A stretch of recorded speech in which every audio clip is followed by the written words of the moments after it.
خیلی خوب نره خرا، درست سر صف وایسید، امروز کلی کار داریم. ببینم کسی درست وای نستاده بلند میشم همین میکروفونو.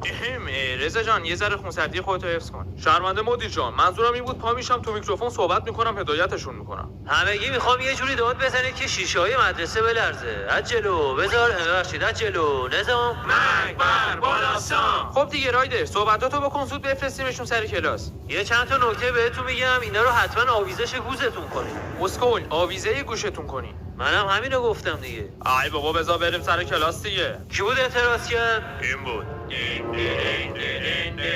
یه مش بزن نکبر جکبرشو یکی کن. کس دیگه ای هم اعتراض داره؟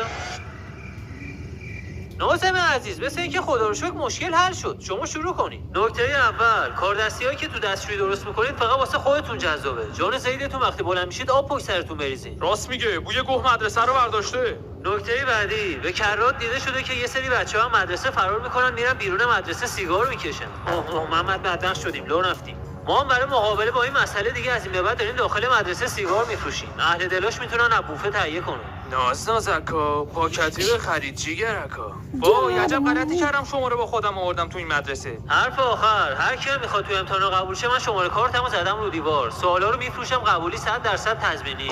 چی داری میگی رایدر؟ عذر میخوام، واریز کنید به شماره کارت مدیر. بس دیگه رایدر، تو حرف نزنی سنگین‌تری. سعی تو باشه یکم حرف بزن. این رایدر داره شرف مدرسه رو میبره. سلام دوستان، من معلم پرورشیتونم. اول از همه باید بهتون بگم که شما توی یه مدرسه معمولی درس نمیخونید. این مدرسه خروجی‌های خیلی بزرگی داشته. چه خروجی مثلا همین شایان گوزو هم کلاسی خودتون. انقدر خروجی باد معده‌اش بزرگ بود که اومدن اگینه ثبتش کردن. ای والله. دوستان باید تلاشتون رو بیشتر کنید. من واسهتون امسال یه برنامه ریختم که بتونید روزی 25 ساعت درس بخونید. آقا چه جوری آخه؟ روز که کلا 24 ساعته. خب میتونه یه ساعت زودتر از خواب بیدار شید. راستی بچه‌ها، هر کی نیاز به مشاوره داشت میتونه بیاد دفتر من. خیلی ممنونیم از معلم پرورشی عزیز. الانم معلم ورزشتون بهتون نرمش میده، بعد بری سر کلاس. خیلی خوب رازل، وقت ورزشه.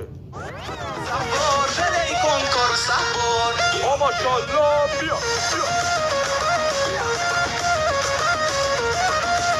آقا اون نقدی دل به کار نمیدن ها، تکون بده اون واسن پشتیو. از تو زندان معلمی آوردم آسیبش کمتر از اینا بود. خیلی خب دیگه بسه، برید سر کلاساتون.